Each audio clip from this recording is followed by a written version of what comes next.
प्रकृति से आच्छादित बालाघाट जिले में पहली बार आईएमए की 3 दिवसीय स्टेट कॉन्फ्रेंस का आयोजन किया जा रहा है, जिसका 3 अक्टूबर को विधिवत शुभारंभ किया गया। इस दौरान नर्सिंग स्टाम्प की कार्यशाला का आयोजन किया गया।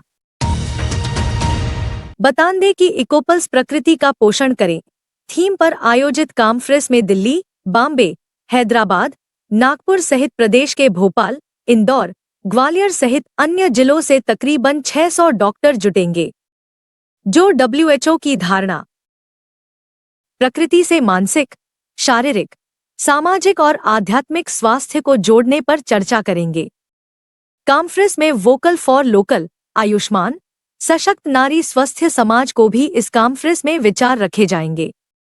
कॉन्फ्रेंस के शुभारंभ के अवसर पर जानकारी देते हुए आईएमए के डिस्ट्रिक्ट प्रेसिडेंट डॉक्टर प्रवीण ज्योतिषी ने बताया कि आज 3 दिवसीय स्टेट कॉन्फ्रेंस का शुभारंभ किया गया है, जिसमें पहले दिन नर्सिंग स्टाम्प के बच्चों को बुलाया गया है और कई विषयों की जानकारी दी जा रही है, जिसमें नई साइंटिफिक चिकित्सा, CPR, चिकित्सीय ज्ञान का अपडेट जैसे सत्रों में विशेषज्ञ चिकित्सक जानकारी प्रदान करेंगे। हमारी कॉन्फ्रेंस का पहला दिन है, जो प्री कॉन्फ्रेंस वर्कशॉप के रूप में यहाँ मनाया जा रहा है और इसमें सारे कॉलेजेस जो नर्सिंग स्टूडेंट्स हैं, गवर्नमेंट हॉस्पिटल्स के और मिताली हॉस्पिटल्स के, गणपति हॉस्पिटल के और भी दूसरे इंस्टीट्यूट पॉलिटेक्निक कॉलेज के बच्चे आए, जिन्हें उन्हें जनरल इन्फॉर्मेशन दी गई कि ये कैसे अपने जीवन को अच्छे से बेहतर बना सकें, नशे से दूर रहें, एडिक्शन से दूर रहें। और इसको लेकर के बहुत सारे वर्कशॉप के टॉपिक्स रखे गए हैं, जैसे कार्डियोपल्मोनरी रिससिटेशन, जिसमें अचानक कोई व्यक्ति बेहोश हो जाए तो हमें उसे कैसे रिवाइव करना है, इसका एक सेशन रखा गया। अभी एक वैक्सीन के बारे में डिस्कशन किया गया, जिसे सर्वाइकल वैक्सीन सर्विकल कैंसर से प्रिवेंशन के लिए यूज़ की जाती है, इसकी अवेयरनेस के लिए लोगों के बारे में जानकारी दी गई। एडोलेसेंट हेल्थ पर टॉपिक दिया गया, जिसमें बच्चों को मोबाइल से दूर रहने के बारे में बताया गया, जो बच्चों को अच्छे जीवन शैली अपनाने पर जोर दिया गया। और बाहर जो पढ़ने बच्चे जाते हैं, वातावरण के प्रभाव में बिगड़ जाते हैं, उन्हें अपने मूल उद्देश्य से भटकने से बचाने के लिए पेरेंट्स क्या अपना उत्तरदायित्व निभा सकते हैं, इस पर जानकारी दी गई। और भी पोस्ट लंच सेशन है, जिसमें और भी टॉपिक्स पर बच्चों को जोर दिया जाएगा कि वे एडिक्शन, डिप्रेशन से कैसे बच सकें और बच्चों को अपने जीवन शैली को बेहतर बनाने के लिए जानकारी दी जाएगी। 3 दिवसीय स्टेट कॉन्फ्रेंस में छिंदवाड़ा से पहुंची शिशु रोग विशेषज्ञ डॉक्टर अर्पणा शुक्ला ने आयोजित कार्यशाला में किशोर अवस्था में पहुंचे रहे बच्चों को लेकर जानकारी प्रदान की। इस दौरान उन्होंने 10 से 18 साल तक के बच्चों में होने वाले शारीरिक मानसिक बदलाव और खान पान को लेकर जानकारी दी। चर्चा के दौरान डॉक्टर अर्पणा शुक्ला ने बताया कि वर्तमान परिवेश में बच्चों में मानसिक अपवाद बढ़ रहा है, बच्चे मोबाइल में व्यस्त हो रहे हैं, बच्चे हार बर्दाश्त नहीं कर पा रहे हैं और अनुचित कदम उठा रहे हैं, जिसे रोकने के लिए माता पिता को भी आवश्यक कदम उठाने होंगे।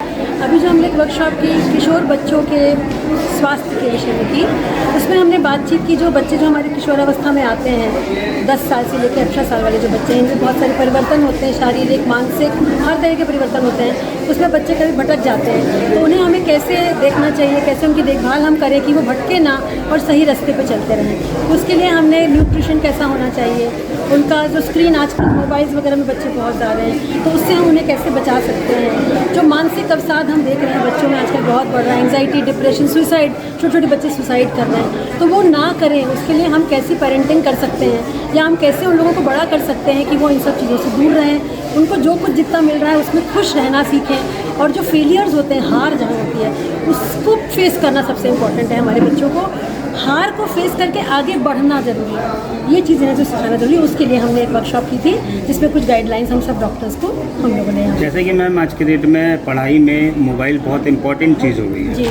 अब इसके अच्छे भी प्रभाव है, दुष्प्रभाव भी है, तो इनके दुष्प्रभाव को किस तरीके से रोका जा सकता है? दुष्प्रभाव को रोकने के लिए 2-3 चीज़ें होती हैं। पहली चीज़ तो ये है कि हम जो माता पिता हैं, हमें ही जाके स्कूलों में बोलना चाहिए कि भाई अब कोविड चला गया, अब आप मोबाइल में होमवर्क मत भेजिए, अब आप मोबाइल में वर्क मत भेजिए, आप हार्ड कॉपी भेजिए। हम बच्चे को हार्ड कॉपी से पढ़ाएं, क्योंकि बच्चों के पास बहाना है कि इसमें मोबाइल में होमवर्क आ है। बहुत सारी माताओं को पता भी नहीं रहता है कि होमवर्क कितने पेज का है और वो पढ़ क्या कर रहे हैं, नहीं देख पाती माताएँ। तो ज़रूरी है कि स्कूल्स को हम बोलें कि भाई आप मोबाइल्स में चीज़ें ना भेजें। दूसरी चीज़, बच्चों को हम रीडिंग के लिए प्रमोट करें। जब तक माता पिता खुद रीडिंग में नहीं जाएंगे, न्यूज़पेपर पढ़ें, तब तक बच्चे भी नहीं इसको अपन प्रमुख जी जी इसीलिए उसे बच्चों को हमें सिखाना है कि रीडिंग की तरफ ज़्यादा जाएं, किताबों की तरफ ज़्यादा जाएं, जो पहले चलता था समय, और मोबाइल्स को छोड़ें। बच्चों के दिमाग को भी वो हिला रहा है, जितना चाहिए वो नहीं ले पाते हैं और उल्टी सीधी चीज़ों को देखते हैं। उन लोगों में डिसीजन नहीं होता, उनकी भी गलती नहीं है। दिमाग का हमारा बढ़ाव ऐसा होता है कि इस उम्र में वो वाला जो हमारे सामने का हिस्सा है जो हमें सही डिसीजन देता है वो उतना परिपक्व नहीं रहता, तो बेचारे भटक जाते हैं। उनको हमें उससे दूर रखना है। रोल मॉडल पेरेंट्स अगर मोबाइल छोड़ेंगे, टीवी छोड़ेंगे तो ही बच्चे छोड़ेंगे।